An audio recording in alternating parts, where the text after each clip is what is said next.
حاصل کرنے اور سکھانے میں صرف کرتا، تنہا چین اور اطمینان کے ساتھ حیات طیبہ بسر کرتا، مگر اسے دنیا کی ضرورت تھی یا نہیں تھی، حلال اور حرام ہر طریقے سے ہر وقت دنیا کے حصول کی جد و جہد میں لگا رہا، اس کتے کی طرح جس پر حملہ ہو یا نہ ہو زبان نکالے ہامتا رہتا ہے۔ رسول اللہ صلی اللہ علیہ وسلم نے فرمایا، ہمارے لائق بری مثال نہیں ہے وہ شخص جو اپنا دیا ہوا ہبہ واپس لیتا ہے، اس کتے کی طرح ہے جو دوبارہ اپنی قید چاٹ لیتا ہے۔ بخاری شریف کی یہ حدیث ہے۔ حدیث کا نمبر ہے 2622۔ من یہد اللہ فہو المہتدی ومن یضلل فاولئک ھم الخاسرون۔ جسے اللہ ہدایت دے سو وہی ہدایت پانے والا ہے، اور جسے وہ گمراہ کر دے سو وہی خسارہ اٹھانے والے ہیں۔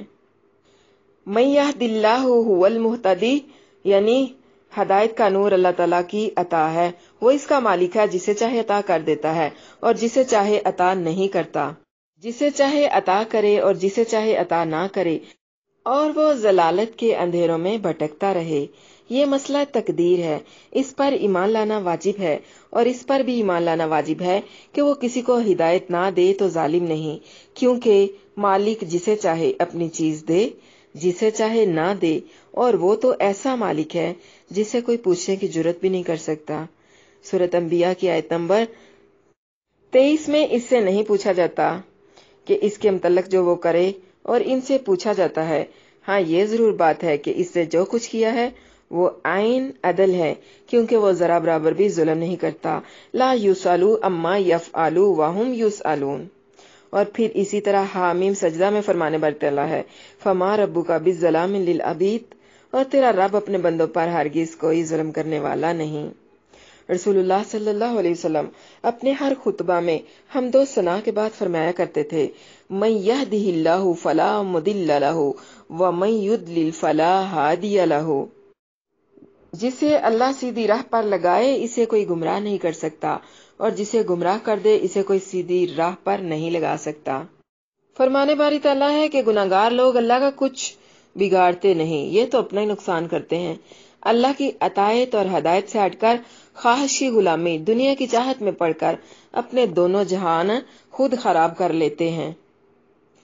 ایسے لوگوں کو اللہ کے ذکر سے منہ موڑنے کی سزا یہ ملی ہے کہ شیطان کے بھائی بن گئے ہیں، راہ حق سے دور جا پڑے ہیں، مگر سمجھ یہی رہے ہیں کہ ہم سچے اور صحیح راستے پر ہیں۔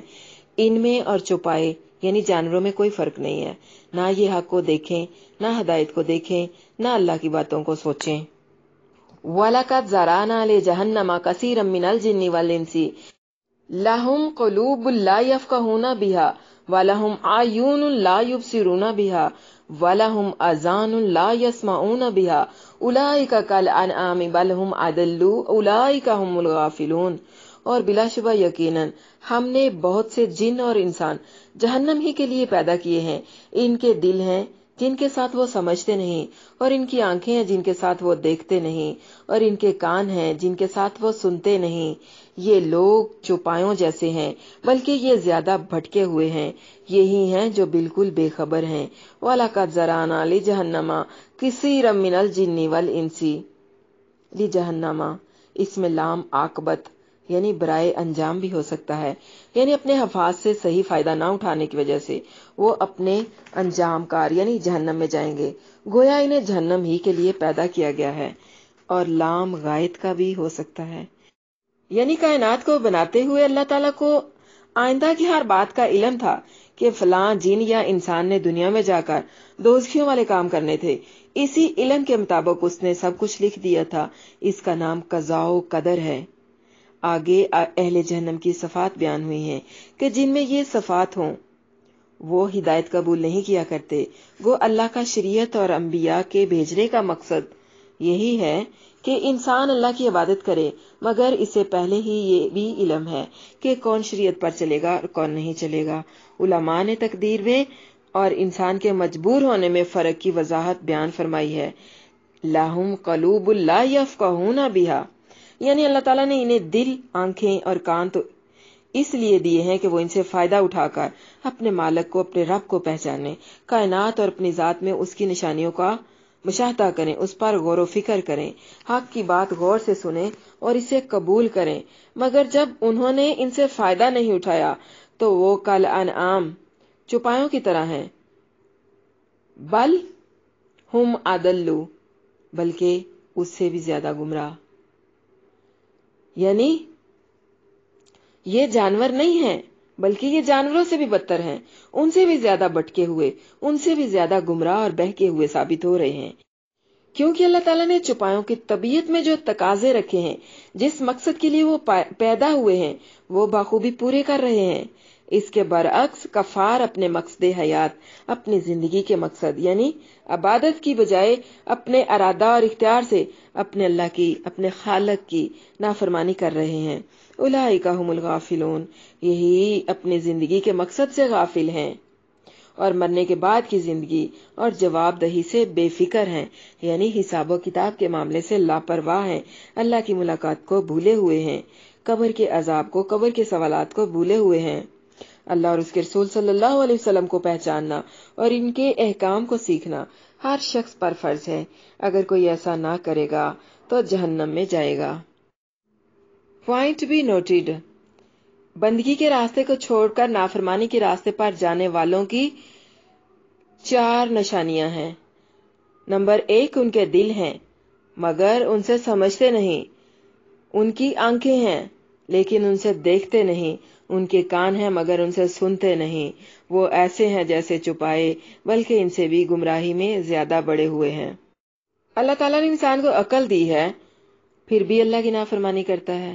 دوسرا یہ کہ جانور بھی اپنی فطرت پر ہیں، ایک بکری بھوکی مر جائے گی لیکن گوشت نہیں کھائے گی، شیر کبھی چارہ نہیں کھاتا، اور انسان بعض اوقات حلال اور حرام کی تمیز بھی کھو دیتا ہے۔ جانور چل پھر کر کھاتا ہے تو انسان نے بھی ادب کے ساتھ بیٹھ کر کھانا چھوڑ دیا ہے۔ جانور اپنے مالک کے وفادار ہیں، اپنے رب کا حکم مانتے ہیں، اس کی حکم عدولی نہیں کرتے، تو انسان تو جانوروں سے بھی بدتر ہے کہ وہ اپنے رب کی، اپنے مالک کی نافرمانی کرتا ہے۔ انسان کو اپنے رب کی پہچان نہیں، وہ رب جس کے نام بہت سارے ہیں اور سارے نام خوبصورت ہیں۔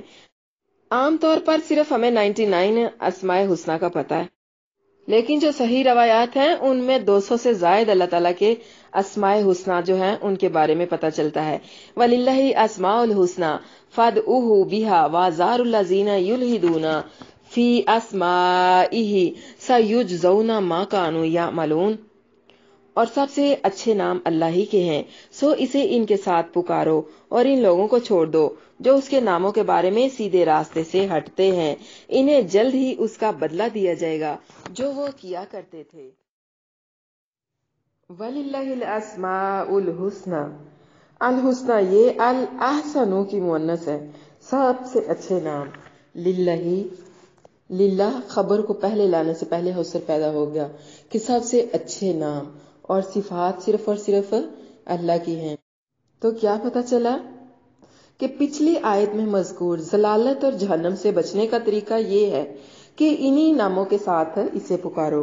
رسول اللہ صلی اللہ علیہ وسلم نے فرمایا، بے شک اللہ تعالیٰ کے 99 یعنی 1 کم 100 نام ہیں، جو ان کا احصاء کر لے جنت میں داخل ہوگا۔ احصاء کا معنی پتہ کیا ہے؟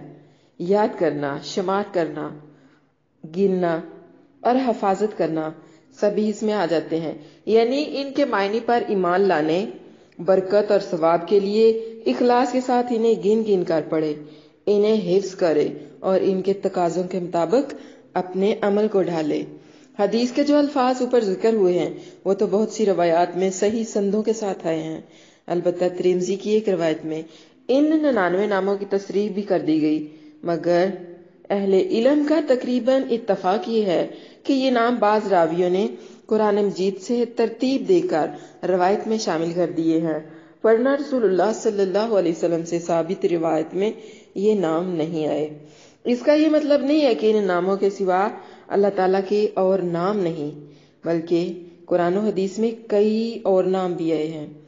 علماء نے اسماء حسنی پر کتابیں بھی لکھی ہیں، بعض نے قرآن و حدیث سے 1000 سے زیادہ نام نکالے ہیں۔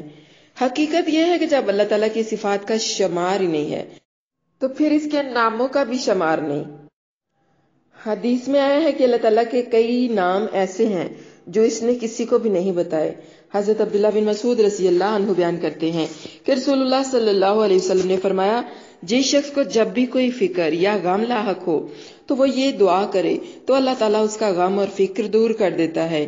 آپ صلی اللہ علیہ وسلم سے عرض کیا گیا، یا رسول اللہ، ہم اسے سیکھ نہ لیں؟ فرمایا، جو بھی اسے سنے اس کو سیکھ لینا چاہیے۔ دعا کیا ہے؟ اللہم انی عبدک وابن عبدک وابن اماتک ناصیتی بیدک ماض فی حکمک عدل فی قضاؤک اسألک بکل اسم هو لک سمیت به نفسک او علمتہ احدا من خلقک او انزلتہ فی کتابک او استأثرت به فی علم الغیب عندک ان تجعل القرآن ربیع قلبی ونور صدری وجلاء حزنی وذہاب ہمی۔ اے اللہ، بے شک میں تیرا بندہ ہوں، تیرے بندے کا بیٹا ہوں اور تیری بندی کا بیٹا ہوں۔ میری پیشانی تیرے ہاتھ میں ہے، تیرا فیصلہ مجھ پر نافذ ہے، تیرا فیصلہ میرے بارے میں عین انصاف ہے۔ میں تیرے ہر نام کے وسیلے سے، جسے تو نے خود اپنا نام رکھا ہے یا اسے اپنی مخلوق میں سے کسی کو سکھایا ہے یا اپنی کتاب میں نازل کیا ہے یا تو نے اسے علم غیب میں اپنے پاس رکھنے کو ترجیح دی ہے، میں تجھ سے یہ سوال کرتا ہوں کہ تو قرآن کو میرے دل کی بہار، میرے سینے کا نور، میرے غم کا ازالہ اور میرے فکر کو دور کرنے کا ذریعہ بنا دے۔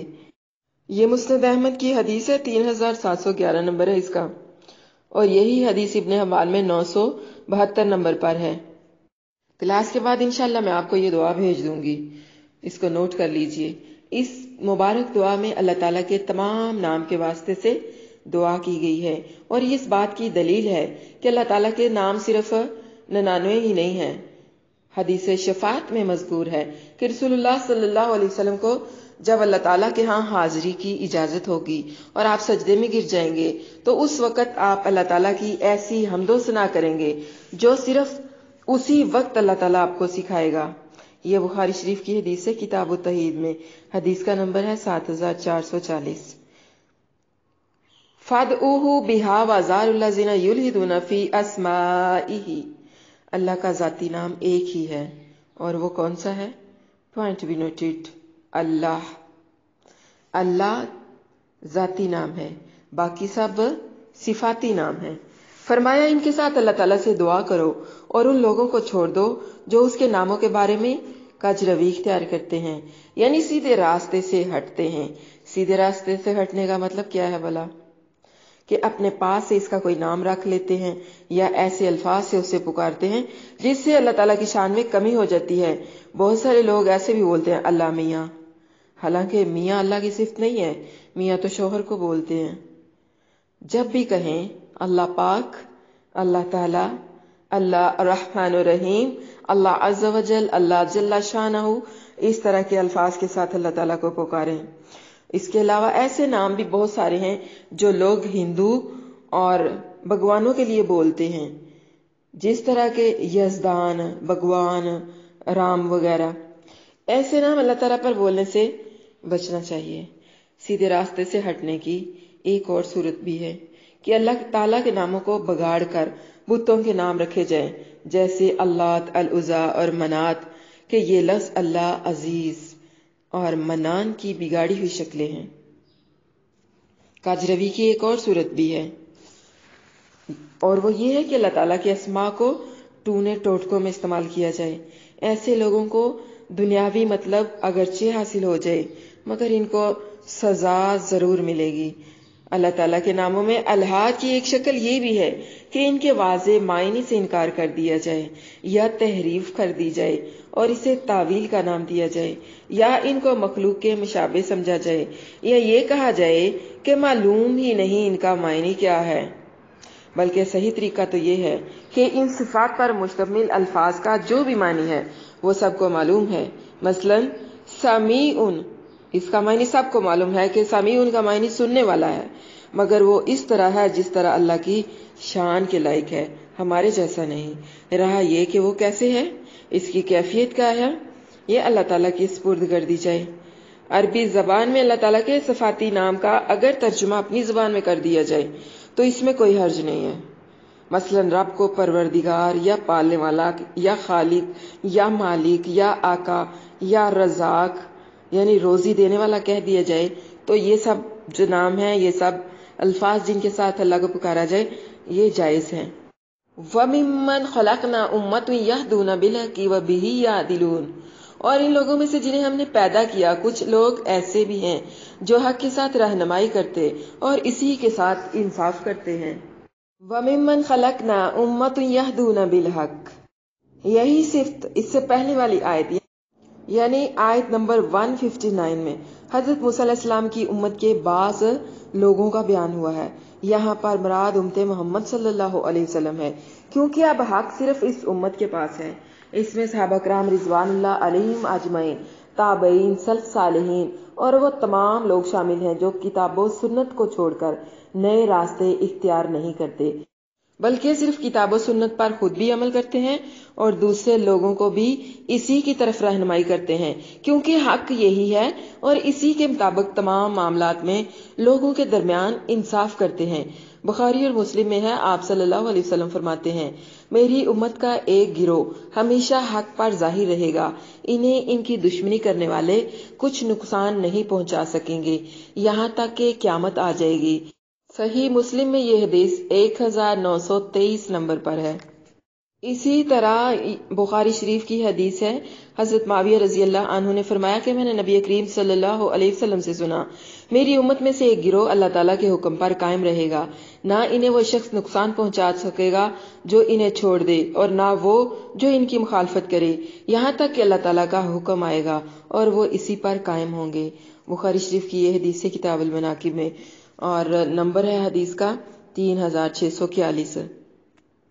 حضرت جابر بن سمرہ رضی اللہ عنہ روایت کرتے ہیں کہ رسول اللہ صلی اللہ علیہ وسلم نے فرمایا، یہ دین ہمیشہ قائم رہے گا، مسلمانوں کی ایک جماعت اس کی خاطر لڑتی رہے گی یہاں تک کہ قیامت قائم ہو جائے گی. یہ بخاری شریف کی حدیث ہے 1920 نمبر پر.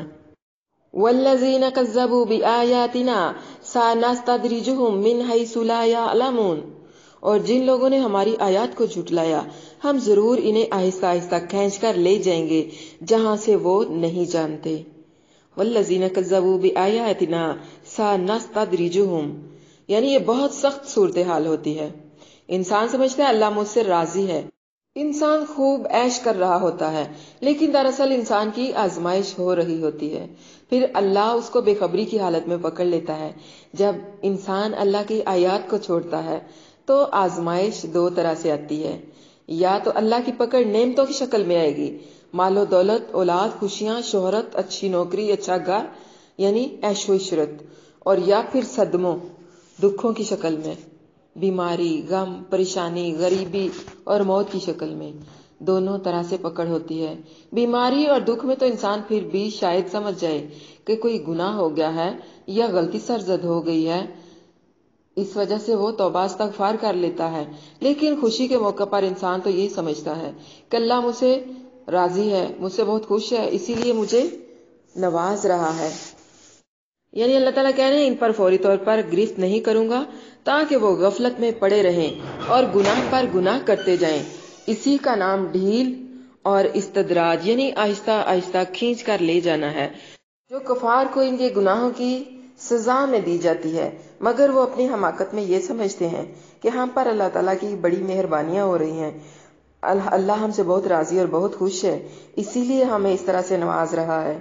حالانکہ انہیں آخری عذاب کے لیے اللہ تعالیٰ تیار کر رہا ہوتا ہے اور پھر اللہ تعالیٰ انہیں اچانک ہی پکڑتا ہے.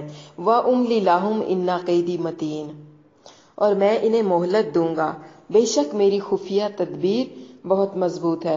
یعنی وہ سمجھتے ہیں کہ یہ اللہ تعالیٰ کی طرف سے راضی خوشی ہونے کی دلیل ہے، مگر اللہ تعالیٰ انہیں ڈھیل دے رہا ہوتا ہے.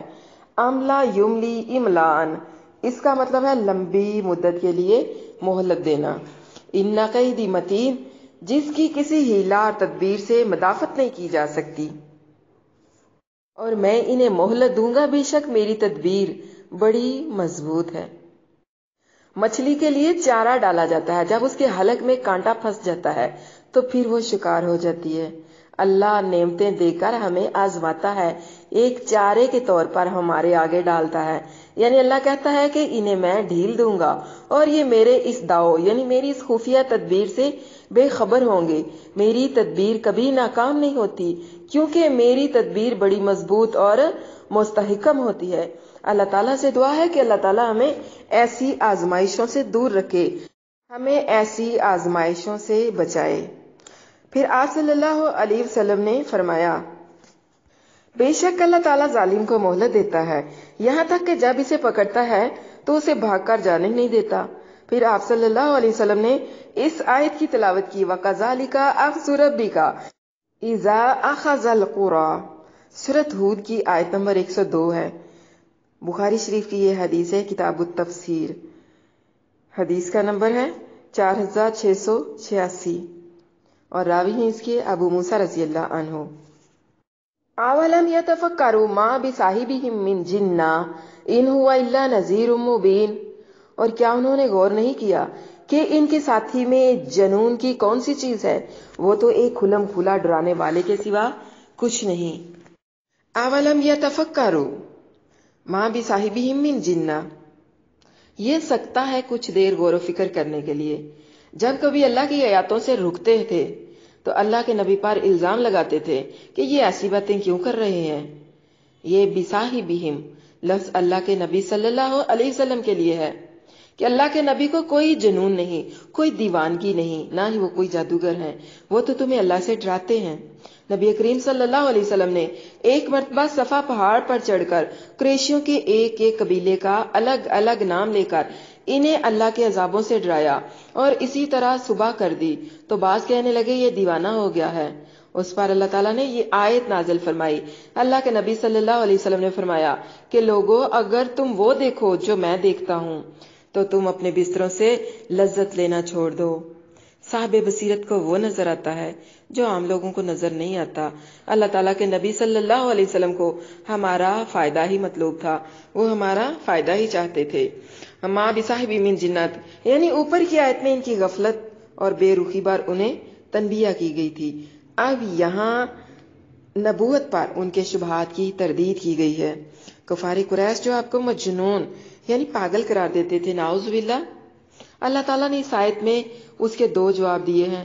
ایک یہ کہ کبھی تم نے سوچا ہے کہ نبی صلی اللہ علیہ وسلم کسی اور جگہ سے نہیں آئے، تمہارے اپنے ساتھی ہیں، تم ہی میں رہتے ہیں، تم ان سے خوب واقف ہو، انہوں نے 40 برس تم میں گزارے ہیں، کچھ تو غور کرو، کچھ غور تو کرو، کیا پاگل ایسے ہوتے ہیں؟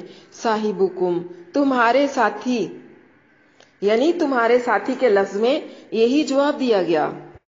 دوسرا یہ کہ ان لوگوں نے کبھی یہ سوچا بھی ہے کہ جن باتوں کا آپ صلی اللہ علیہ وسلم حکم دیتے ہیں، مثلاً توحید کا، نماز کا، صدقہ کرنے کا، صلہ رحمی کرنے کا، پاک دامنی اختیار کرنے کا، سچ بولنے کا، ان میں سے ایسی کون سی چیز ہے جس بات کو لے کر انہیں لگے کہ یہ دیوانہ ہے یا اسے کوئی جنون ہے؟ یا آپ کی عادت میں انہیں ایسی کون سی چیز نظر آتی ہے جسے وہ مجنون کا نام دیتے ہیں؟ آپ تو محض اللہ تعالیٰ اور اس کے عذاب سے کھلم کھلا ڈرانے والے ہیں، سب کے خیر خواہ ہیں، خیر خواہی چاہتے ہیں، بھلائی چاہتے ہیں، لوگوں کی فکر کرتے ہیں۔ بالکل ایسے ہی جیسے آپ اپنے بچوں کو غلط کام کرتے ہوئے دیکھ کر انہیں منع کرتے ہیں۔ کس لیے منع کرتے ہیں؟ کیونکہ آپ ان کے خیر خواہ ہیں، ان کی بھلائی چاہتے ہیں۔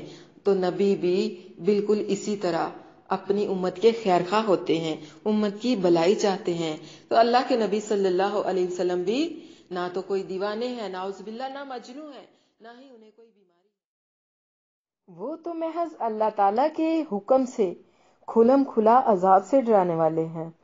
اولا ينظروا في ملكوت السماوات والارض وما خلق الله من شيء وان عسى ان يكون قد اقترب اجلهم فبأي حديث بعده يؤمنون، اور کیا انہوں نے نگاہ نہیں کی آسمان اور زمین کی عظیم و شان سلطنت میں اور کسی بھی ایسی چیز میں جو اللہ نے پیدا کی ہے، اور اس بات میں کہ شاید ان کا مقررہ وقت واقعی بہت قریب آ چکا ہے، پھر اس کے بعد وہ کس بات پر ایمان لائیں گے؟ اولم ينظروا في ملكوت السماوات والارض، ملکن، اس کے لفظ میں واو اور تا کا اضافہ معنی میں وسط پیدا کرنے کے لیے ہوتا ہے، اس لیے اس کا ترجمہ عظیم الشان سلطنت کیا گیا ہے۔ دلائل کونیہ یعنی اللہ تعالیٰ کی عظیم سلطنت، عظیم الشان سلطنت سے بھی رسول اللہ صلی اللہ علیہ وسلم کے سچے نبی ہونے کے دلائل مل رہے ہیں، کیونکہ آپ صلی اللہ علیہ وسلم جس توحید کی طرف دعوت دے رہے ہیں وہ آسمان و زمین کی عظیم الشان سلطنت اور پوری کائنات کی ایک ایک چیز بلکہ ایک ایک ذرے سے ثابت ہو رہی ہے۔ اس لیے اللہ تعالیٰ نے وَمَا خَلَقَ اللَّهُ مِن شَيْءٍ ان الفاظ کے ساتھ اپنی سلطنت میں جو بھی بڑی یا چھوٹی سے چھوٹی چیز ہے وہ پیدا فرمائی، اس کی طرف نگاہ کرنے کی بھی دعوت دی ہے۔ اتنی بڑی سلطنت کہ ہر ذرہ خود گواہی دے رہا ہے کہ مجھے کوئی پیدا کرنے والا ہے، میں خود بخود وجود میں نہیں آ گئی، اور وہ ایک ہے۔ اس عظیم الشان سلطنت کے کسی حصے میں کوئی خرابی، کوئی ٹکراؤ یا کوئی حادثہ نہیں۔ وَأَنْ عَسَىٰ أَن يَكُونَ قَدِ اقْتَرَبَ أَجَلُهُمْ اور کیا انہوں نے یہ نہیں سوچا کہ ہو سکتا ہے کہ ان کا مقررہ وقت بالکل قریب آ چکا ہو، یعنی موت کا جو وقت مقرر ہے وہ تو کسی کو معلوم ہی نہیں ہے۔ انسان کو کم از کم یہی سمجھ کر اپنے عقائد کی اصلاح کر لینی چاہیے، اپنے اعمال اور عقائد میں غور و فکر کرنا چاہیے کہ شاید اس کی موت قریب ہے، مگر یہ بدبخت اتنا بھی نہیں سمجھتا۔ تفکر اور غور و فکر کی دعوت اس بات کی دلیل ہے کہ تقلید کا بہانہ کام نہیں آنے والا۔ فَبِأَيِّ حَدِيثٍ بَعْدَهُ يُؤْمِنُونَ یعنی قرآن سے بڑا معجزہ کیا ہو سکتا ہے، اور اس سے بہتر نصیحت کس کتاب کی ہو سکتی ہے، اور محمد صلی اللہ علیہ وسلم سے بہتر سمجھانے والا اور کون ہو سکتا ہے، جس کی باتوں پر یہ ایمان لائیں گے۔ آئندہ آیت سے معلوم ہو رہا ہے کہ ان کے ایمان نہ لانے کا باعث ان کا تکبر اور ان کی سرکشی ہے، ان کی حد سے بڑی ہوئی نافرمانی ہے اور خود فریبی ہے جو انہیں غور و فکر ہی نہیں کرنے دیتی۔ مطلب یہ ہے کہ کائنات پر غور و فکر کرو، جب کبھی انسان اللہ کی آیت سے دور ہونے لگے تو اس آیت کو یاد کر لیا کریں، اس آیت کو پڑھ لیا کریں کہ کیا پتہ موت آنے والی ہو، یہ بھی ممکن ہو سکتا ہے کہ موت قریب ہی ہو۔ اس بات کو یاد رکھیں تو بہت سارے مسائل جو ہیں وہ سیدھے ہو جائیں گے۔ وَمَن يُضْلِلِ اللَّهُ فَلَا هَادِيَ لَهُ وَيَذَرَهُمْ فِي طُغْيَانِهِمْ يَعْمَهُونَ اور پھر جس پر گمراہی لکھ دی گئی ہے اسے کوئی ہدایت نہیں دے سکتا، وہ چاہے ساری نشانیاں دیکھ لے۔ ایمان لانے والوں کے لیے ایک آیت کافی ہوتی ہے اور نہ ماننے والوں کے لیے پورا قرآن نہ کافی ہے۔ فَمَن يُضْلِلِ اللَّهُ فَلَا هَادِيَ لَهُ ہدایت اور گمراہی اللہ تعالیٰ کے ہاتھ میں ہے، مگر اس کا قانون ہے کہ وہ گمراہ اس کو کرتا ہے جو نیکی کا راستہ چھوڑ کر بدی کو اختیار کر لیتا ہے، پھر اللہ تعالیٰ بھی اسے اس کی سرکشی میں بھٹکنے کے لیے چھوڑ دیتے ہیں۔ وَيَسْأَلُونَكَ عَنِ السَّاعَةِ أَيَّانَ مُرْسَاهَا قُلْ إِنَّمَا عِلْمُهَا عِندَ رَبِّي لَا يُجَلِّيهَا لِوَقْتِهَا إِلَّا هُوَ ثَقُلَتْ فِي السَّمَاوَاتِ وَالْأَرْضِ لَا تَأْتِيكُمْ إِلَّا بَغْتَةً يَسْأَلُونَكَ كَأَنَّكَ حَفِيٌّ عَنْهَا قُلْ إِنَّمَا عِلْمُهَا عِندَ اللَّهِ وَلَكِنَّ أَكْثَرَ النَّاسِ لَا يَعْلَمُونَ وہ تجھ سے قیامت کے بارے میں پوچھتے ہیں، اس کا قیام کب ہوگا؟ کہہ دے اس کا علم تو میرے رب ہی کے پاس ہے، اسے اس کے وقت پر اس کے سوا کوئی ظاہر نہیں کرے گا۔ وہ آسمانوں اور زمین میں بھاری واقعہ ہوئی ہے، تم پر اچانک ہی آئے گی، تو اس سے پوچھتے ہیں جیسے تو اس کے بارے میں خوب تحقیق کرنے والا ہے۔ کہہ دے اس کا علم تو اللہ ہی کے پاس ہے، مگر اکثر لوگ نہیں جانتے۔ قریشیوں کا سوال تھا، چونکہ وہ قیامت کے قائل ہی نہیں تھے، اس لیے اس قسم کے سوال کیا کرتے تھے۔ قیامت اچانک آئے گی، کب آئے گی، کسی کو کچھ بھی معلوم نہیں۔ ہم نے کیا کرنا ہے؟ اللہ سے کیے ہوئے وعدے کو یاد رکھنا ہے۔ اللہ کی کتاب ہمیں اللہ سے جوڑے رکھتی ہے، خواہش نفس میں نہیں پڑنا۔ کسی کو مصیبت یا آزمائش میں دیکھیں تو دعا پڑھیں، الحمدللہ الذی عافانی مما ابتلاک بہ وفضلنی علی کثیر ممن خلق تفضیلا یعنی تمام تعریف اس اللہ تعالیٰ کے لیے جس نے مجھے اس سے بچایا جس میں تو مبتلا ہے، اور مجھے اپنی مخلوق میں سے کثیر لوگوں پر فضیلت عطا فرمائی۔ یہ مصیبت زدہ کو دیکھ کر پڑھی جانے والی دعا ہے۔ جب بھی کسی کو مصیبت میں دیکھیں تو یہ دعا جو ہے ضرور پڑھیں۔ یسألونک عن الساعۃ ایان مرساہا۔ ساعت بولتے ہیں ایک گھڑی، لمحہ، پل یا سیکنڈ، کیونکہ قیامت اچانک ایک ہی لمحے میں آ جائے گی، ایک ہی پل میں برپا ہو جائے گی۔ ایانا زیادہ صحیح یہی ہے کہ ایون سے فعلانہ کا وزن ہے، ظرف زمان بامانی ماتا یعنی کب، مرساہا یہ عرصہ، یورسی باب افعال سے مصدر میمی ہے، لازم اور متعدی دونوں معنوں میں آتا ہے۔ زیادہ تر بہت بھاری چیز کے ٹھہرنے، گاڑ جانے، گاڑ دینے اور ٹھہرا دینے کو کہتے ہیں، جس طرح کے فرمانے باری تعالیٰ ہے والجبال ارساہا، اور پہاڑ اس نے انہیں گاڑ دیا۔ اسی طرح بحری جہاز لنگر انداز ہوتا ہے، ارسات السفینۃ ایان مرساہا، تو اس کا معنی ہے ایان وقوعها، کہ اس کا واقعہ کب ہونا ہے، یعنی یہ کب واقعہ ہوگی، کب آئے گی۔ توحید، نبوت اور قضاء و قدر کے بعد اب چوتھی چیز قیامت کے بارے میں بات ہو رہی ہے، کیونکہ قرآن میں یہ چاروں چیزیں اصل بنیاد کی حیثیت رکھتے ہیں۔ قل انما علمھا عند ربی، یعنی اس کا علم تو صرف اللہ کے پاس ہے۔ اس نے یہ بات نہ کسی مقرب فرشتے کو بتائی ہے، نہ کسی نبی اور رسول کو بتائی ہے۔ ثقلت فی السماوات والارض، اس کا ایک معنی تو یہ ہے کہ اس کی ہیبت سے زمین و آسمان لرزتے ہیں، کیونکہ وہ سب اس وقت زیر و زبر ہو جائیں گے۔